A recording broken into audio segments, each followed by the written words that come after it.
اگر کسی شخص کو پیسے دیں اور کہیں کہ اسے کسی بزنس میں انویسٹ کر دو اور اس سے ہر مہینہ فکس کر لیں کہ مجھے ہر مہینے اتنے پیسے چاہیے، تو کیا اس طرح پروفٹ لینا جائز ہے یا یہ سود کے حکم میں ہے؟ سود کے حکم میں ہے، یہ جائز نہیں ہے، اس لیے کہ جب آپ بزنس میں پیسے انویسٹ کرتے ہیں تو اس کی چند صورتوں میں سے ایک صورت کا ہونا ضروری ہے۔ پہلی صورت یہ کہ آپ نے جہاں پیسے انویسٹ کیے، آپ اس بندے کے اپنے پیسے بھی لگے ہوئے ہیں، اس میں آپ کے پیسے بھی لگے ہوئے ہیں یا دوسروں کو بھی لگے ہوئے ہیں، یعنی مطلب یہ کہ صرف آپ کے پیسے نہیں ہیں بلکہ اس کے بھی پیسے ہیں، تو اس کو کہتے ہیں شرکت، جس کو آج کی اصطلاح میں کہتے ہیں مشارکہ۔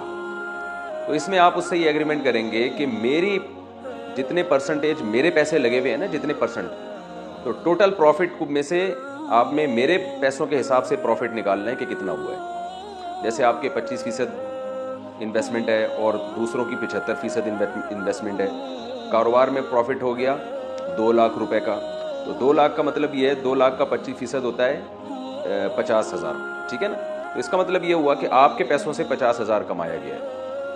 تو اب آپ نے اس میں طے یہ کرنا ہے کہ بھائی میرے پیسوں سے جتنا تم کماؤ گے اس میں اتنی پرسنٹیج مجھے دو گے، اتنی پرسنٹیج خود رکھو گے۔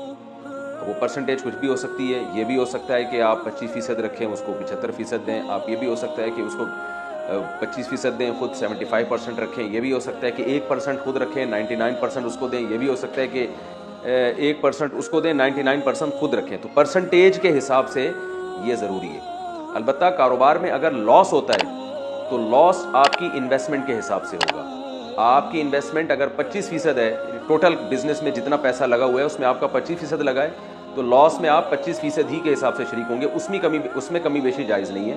پروفٹ میں کمی بیشی جائز ہے، پروفٹ میں یہ بھی جائز ہے کہ 20% آپ رکھیں، 80% وہ رکھے، یا 80% آپ رکھیں، 20% وہ رکھے، تو پرسنٹیج ہونی چاہیے، فکس اماؤنٹ نہیں۔ جب ایک دفعہ پرسنٹیج طے ہو گئی تو پھر آسانی کے لیے یہ کرنا جائز ہے کہ یار سال کے بعد ہم پورا حساب و کتاب کریں گے اور ہر مہینے کچھ اماؤنٹ مجھے باندھ دو، ہر مہینے مجھے 20,000 دے دو، 10,000 دے دو، 50,000 دے دو، جو بھی آپ لوگ طے کر لیں، اور اصل حساب ہوگا سال کے بعد کہ ٹوٹل پروفٹ کتنا کمایا گیا۔ تو اگر آپ نے مجھ سے زیادہ کمایا ہوگا اور مجھے کم دیا ہے ماہانہ کے اعتبار سے، تو وہ کمی پوری کر دینا، مجھے دے دینا سال کے بعد جو رقم میری بچتی ہوگی۔ اور اگر پتہ یہ چلا کہ جی آپ نے جو ہے وہ کمایا کم ہے اور مجھے ہر مہینے زیادہ رقم دے دی ہے، تو اگلے سال کے پروفٹ میں سے وہ رقم کاٹ لینا۔ اس طرح سے فکس اماؤنٹ کیا جا سکتا ہے، ایک تقسیم میں آسانی کے لیے، ڈیوائڈ کرنے میں آسانی کے لیے، لیکن جو ایگریمنٹ ہوگا آپ کا، وہ ایگریمنٹ یہی ہوگا کہ آپ پروفٹ میں پرسنٹیج کے حساب سے شریک ہوں گے۔ ایک تو یہ طریقہ ہوتا ہے۔ دوسرا طریقہ یہ ہوتا ہے مزاربت، جسے کہتے ہیں کہ انویسٹمنٹ ٹوٹل آپ کی ہو اور آپ سلیپنگ پارٹنر ہوں، اور سامنے والا جو ہے وہ ورک کرنے والا وہ ہو، کام سارا وہ کرے گا۔ اس میں بھی یہی اصول ہے کہ جو کام کرے گا تو جتنا پروفٹ ہوگا اس میں بھی پرسنٹیج کے حساب سے آپ کو طے کرنا پڑے گا کہ جی جو پروفٹ ہوگا اس میں اتنے پرسنٹ میرا، اتنے پرسنٹ آپ کا۔ وہ پرسنٹیج کچھ بھی ہو سکتی ہے، لیکن اس میں اگر کاروبار میں لاس ہوا تو وہ سارا کا سارا آپ اٹھائیں گے، کیونکہ انویسٹر آپ ہیں۔ لاس ہمیشہ انویسٹر اٹھاتا ہے، اور جو کام کرنے والا ہے نا اس کی صرف محنت ضائع ہوتی ہے، اس کے پیسے ضائع نہیں ہو سکتے کیونکہ پیسے اس نے انویسٹ ہی نہیں کیے۔ تو یہ دو صورتیں ہیں۔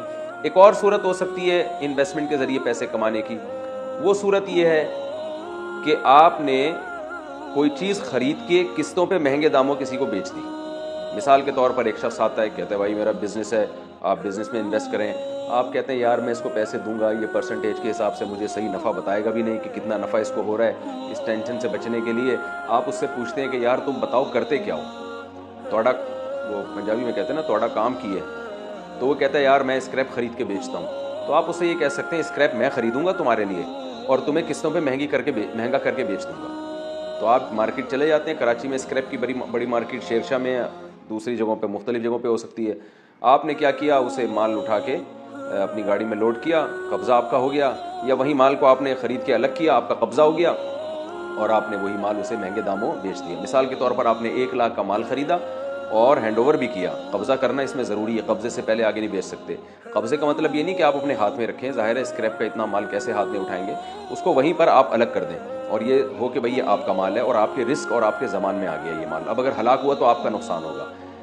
جب اس کنڈیشن میں آ جائے تو فوراً آپ اسے آگے، جو بندہ آپ سے پیسے مانگنے آیا تھا نا، اس کو بیچ دیں اور کہیں 1 لاکھ کا میں نے کیش پہ اٹھایا ہے، اب میں تمہیں یہ 1.5 لاکھ کا قسطوں پہ بیچ رہا ہوں، اور 1 سال کی فار ایگزامپل قسطیں ہیں، ہر مہینے آپ نے مجھے اتنی فکس اماؤنٹ دینی ہے.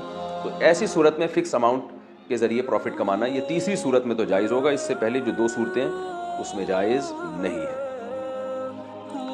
یہ اسکریپ کی میں نے مثال دی ہے, کوئی بھی چیز ہو سکتی ہے, لیکن گولڈ سے علماء منع کرتے ہیں کہ گولڈ خرید کے قسطوں پہ بیچنا مہنگا کر کے ایسے موقع پہ جائز اس لیے نہیں ہے کہ یہ سود کا ہیلا بن سکتا ہے, مکروہ ہے, ناپسندیدہ ہے یہ عمل. تو گولڈ کے علاوہ کوئی بھی چیز, گولڈ اور سلور, چاندی بھی اسی میں داخل ہے, کوئی بھی چیز جو وہ کاروبار کرنا چاہتا ہے, اس کو ظاہر ہے مال چاہیے اس کو, تو وہ مال آپ خرید کے اس کو مہنگے داموں بیچ دیں اور کہیں بھائی میں اب کاروبار سے نکل گیا ہوں, مجھے آپ نے ہر مہینے اتنی قسطیں ادا کرنی ہے. اب آپ کو لاس ہو, آپ کو پروفٹ ہو, یا آپ کا ہیڈیک ہے, یہ ساڈا ہیڈیک نہیں.